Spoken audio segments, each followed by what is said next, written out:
आपण पाहत आहात स्वराज्य न्यूज. सत्य हेच जे तुमच्या समोर.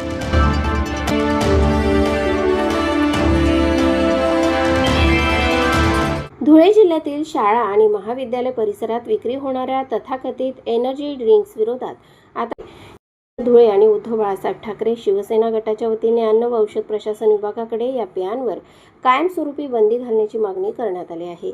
या संदर्भात उपजिल्हाधिकारी शरद पवार यांच्या मार्फत अन्न व औषध प्रशासनाचे सचिव तुकाराम मुंडे यांना निवेदन सादर करण्यात आले.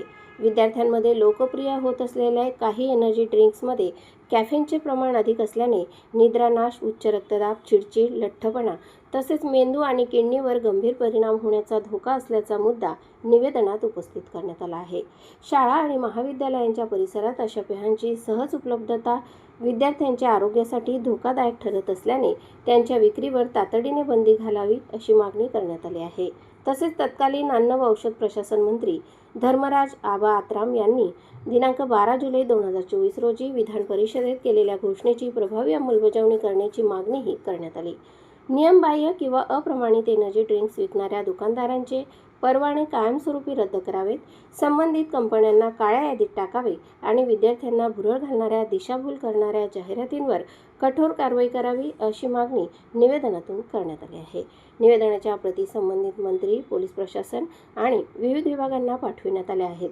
यावेळी इंदिरा महिला मंडळाच्या सचिव प्रभाजी परदेशी यांच्यासह अनेक महिला पदाधिकारी व कार्यकर्त्या उपस्थित होत्या. विद्यार्थ्यांच्या आरोग्याचा प्रश्न ऐरणीवर आणणाऱ्या या मागणीमुळे आता प्रशासन कोणती भूमिका घेते याकडे सर्वांचे लक्ष लागले आहे.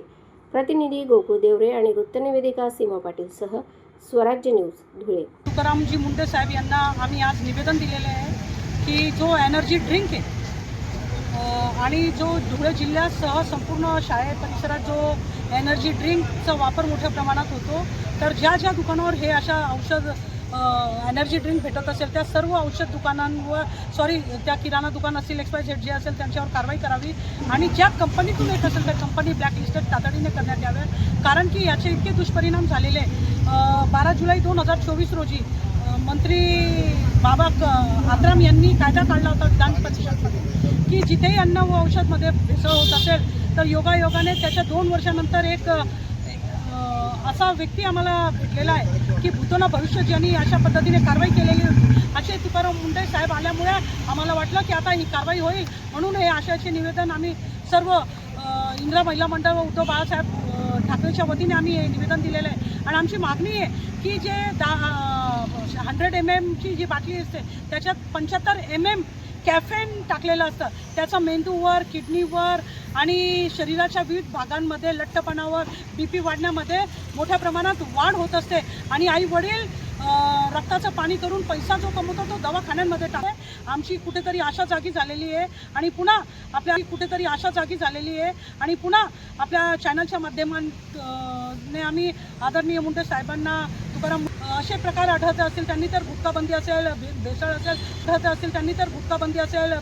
असेल मोठ्या प्रमाणात भूतोना भविष्याची कारवाई केलेलीच आहे. आपल्या धुळ्यातच आपण पाहिलं असाल की सिगारमध्ये ते काहीतरी गांजा वगैरे भरून देतात, त्याच्यात वेगवेगळे MD मेडिसिन वगैरे येतात. असे द्यावी आणि त्या लोकांना कायमस्वरूपी ब्लॅकलिस्ट टाकलेले